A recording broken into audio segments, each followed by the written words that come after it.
Let's start geography YouTube channel में एक बार पुनः आपका हार्दिक स्वागत है। तो आज हम पढ़ने वाले हैं बीए पार्ट फर्स्ट का जो टॉपिक चल रहा था कास्ट शिलाकृतियां, अर्थात चुने प्रदेश प्रदेश में निर्मित शिलाकृतियों का बेसिक परिचय देख लिया था, जिसमें हमने दो शिलाकृतियों के बारे में अध्ययन भी कर लिया था। आगे की जो शिलाकृतियां हैं उनका विस्तार से अध्ययन करेंगे। देखिए, कास्ट प्रदेश से तात्पर्य यानी चूना प्रधान प्रदेश के अंदर वर्षा के जल के साथ जो अपर्दन घोलीकरण की क्रिया के कारण जो अपरदनात्मक और जो निक्षेपात्मक शिलाकृतियां बनती हैं उनको बेसिकली कास्ट शिलाकृतियां, चूंकि ये चूना प्रधान प्रदेश में निर्मित होती है इसलिए इसको चूने के द्वारा निर्मित अपरदनात्मक शिलाकृतियां और निक्षेपात्मक शिलाकृतियों के नाम से जाना जाता है। क्योंकि जो ये कास्ट शब्द है यानी ये पूर्ववर्ती जो युगोस्लाविया है जो एड्रियाटिक सागर के तट के ऊपर स्थित है और एड्रियाटिक सागर के तट के सारे 480 किलोमीटर की तो लंबाई में फैला हुआ है, 80 किलोमीटर की चौड़ाई में फैला हुआ है और समुद्र तल से इसकी ऊंचाई है वो 2600 मीटर की ऊंचाई पर यानी ये कास्ट शिलाकृतियां सर्वप्रथम मुख्य रूप से देखी गई। इसके बाद यानी चूना प्रधान प्रदेश के अंदर यानी वर्षा के जल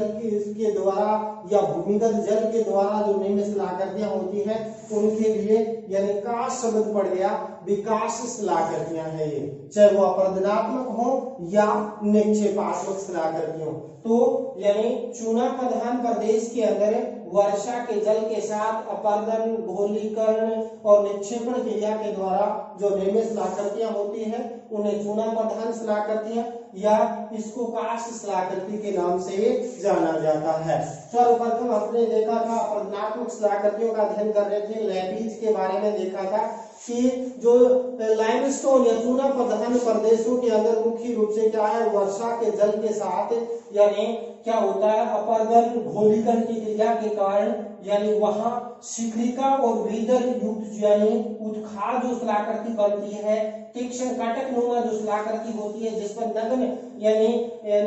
पैरों से चलना यानी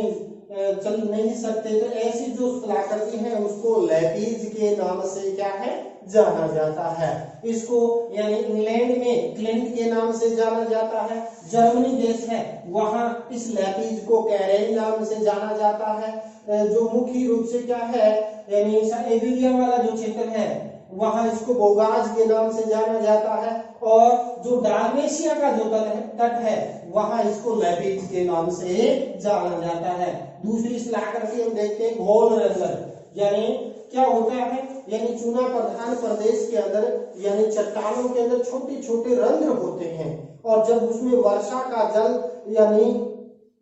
कार्बन डाइऑक्साइड के साथ घोलन की क्रिया करता है तो वहां यानी चूना प्रधान क्षेत्र के अंदर असंख्य मात्रा के अंदर छोटे छोटे छिद्र बन जाते हैं। तो ऐसी छिद्राकार जो शिलाकृति है उसको घोल रंध्र के नाम से जाना जाता है। यदि हम बात करते हैं यूएसए का जो इंडियाना प्रांत है वहां यानी ये 3 लाख की संख्या में घोल रंध्र पाए जाते हैं। वैसे देखें तो कॉमनली 100 से लेकर 1000 घोल रंध्र पाए जाते हैं, लेकिन जो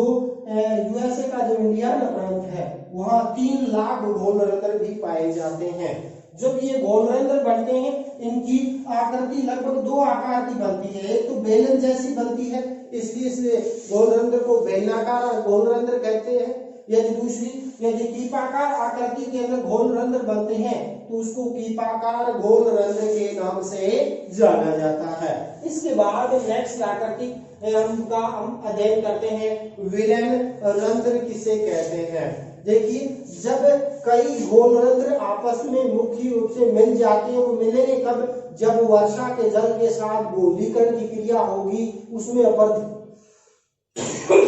अपरदन की क्रिया होगी तो यानी एक विस्तृत यानी रंध्र का निर्माण हो जाएगा जिसको विलेन रंध्र के नाम से जाने जाते हैं। 2 या 2 से अधिक जब क्या होंगे घोल रंध्र मिल जाएंगे तो वो आकृति यानी विलेन रंध्र के नाम से क्या है जाने जाती है और ये आ जाती है क्या यानी विलेन रंध्र। उसके बाद नेक्स्ट शिलाकृति हम बात करते हैं यानी आपकी डोलाइट। डोलाइन क्या होता है, यानी एक शिलाकृति दूसरी शिलाकृति से आपस में जुड़ी हुई होती है। जब क्या होता है, जब ये विलयन रंध्र बन गए बड़े बड़े, और जब विलयन रंध्र आपस में मिल जाएंगे तो यानी एक विस्तृत यानी गड्ढा बन जाएगा अपरदन क्रिया के, घोलन की क्रिया के कारण। तो ऐसे जो गड्ढे को यानी क्या कहते हैं, डोलाइन के नाम से जाना जाता है। या इसको इस प्रकार भी परिभाषित कर सकते हैं, जब कई विलयन रंध्र आपस में मिल जाते हैं तो उससे जो निर्मित जो शिलाकृति बनती है उसको डोलाइन कहते हैं। और डोलाइन कहां पर कहेंगे, जो पूर्ववर्ती यूगोस्लाविया जो एडियाटिक सागर के तट पर स्थित है वहां तो इसको डोलाइन के नाम से जाना जाता है। और इसके पास में देश है सर्बिया देश, उस वहां डोलाइन को डोलिनास के नाम से जाना जाता है। किस नाम से जाना जाता है, डोलिनास के नाम से जाना जाता है, डोलाइन को जाना जाता है। इसके बाद नेक्स्ट शिलाकृति आ जाती है ध्वस्त रंध्र किसे कहते हैं। तो ध्वस्त रंध्र इसके अंदर बेसिकली क्या होता है, जब कई मुख्य रूप से क्या है यानी जो डोलाइन की तरह होता है, लेकिन यानी डोलाइन तो क्या होगी, काफी गहरी होगी, यानी इसका पैदा गहरा होता है, लेकिन जो मुख्य रूप से क्या है घोल पटल है वो इसका विस्तृत रूप है, डोलाइन का विस्तृत रूप है कौन सा, घोल पटल, जिसके अंदर हम इस प्रकार भी परिभाषित कर सकते हैं कि डोलाइन से कुछ भिन्न जो गहरा गर्त होता है, जो घोल पटल कहते हैं उसका यानी उथला यानी गहराई तो बेसिकली डोलाइन से कम मिलती है, लेकिन आकार में ये बहुत बड़ा होता है, कौन सा, घोल पटल के नाम से क्या है जाना जाता है। देखिए ये जो घोल पटल और डोलाइन है, जब इसकी यानी ऊपर वाला जो इसके अंदर गर्त छत बनेगी, छत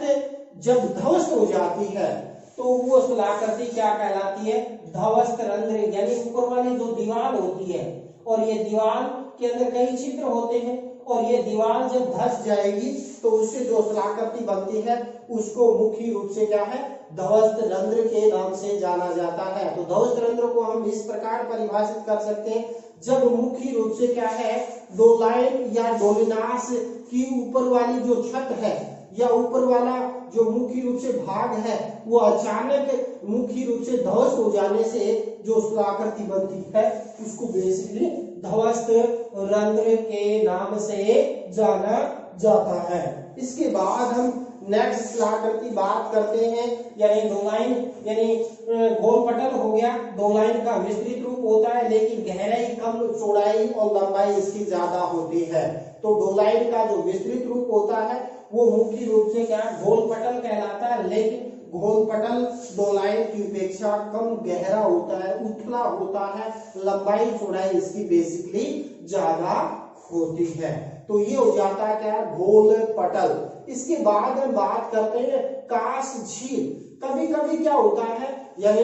जो मुख्य रूप से डोलाइन है या घोल पटल है उसके अंदर मृत्तिका और मुख्य रूप से चिकनी मिट्टी जमा हो जाने के कारण जो डोलाइन की जो तली होती है उसके अंदर यानी चिकनी मिट्टी का लेपन हो जाता है, और उसमें फिर क्या होता है धीरे धीरे वर्षा का जल एकत्रित हो जाता है, और वर्षा का जल एकत्रित हो जाने से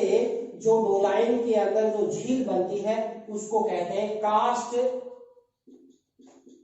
झील के नाम से जाना जाता है। तो कास्ट झील क्या है, चूना प्रधान प्रदेश के अंदर डोलाइन या घोल पटल के जो यानी पैंदे वाले भाग में चिकनी मिट्टी या तो उसके अंदर मृत्तिका के जमा हो जाने से रंध्र यानी बंद हो जाते हैं, और उसमें वर्षा का जल एकत्रित हो जाने से जिस झील का निर्माण होता है चूना प्रधान प्रदेश में उसको बेसिकली कास्ट झील के नाम से क्या है जाना जाता है। और कई बार क्या होता है वर्षा का जल का दबाव ज्यादा होगा, दबाव बेसिकली ज्यादा होगा, तो उसकी वजह से क्या होता है यानी उसके पैदे के अंदर दबाव की वजह से यानी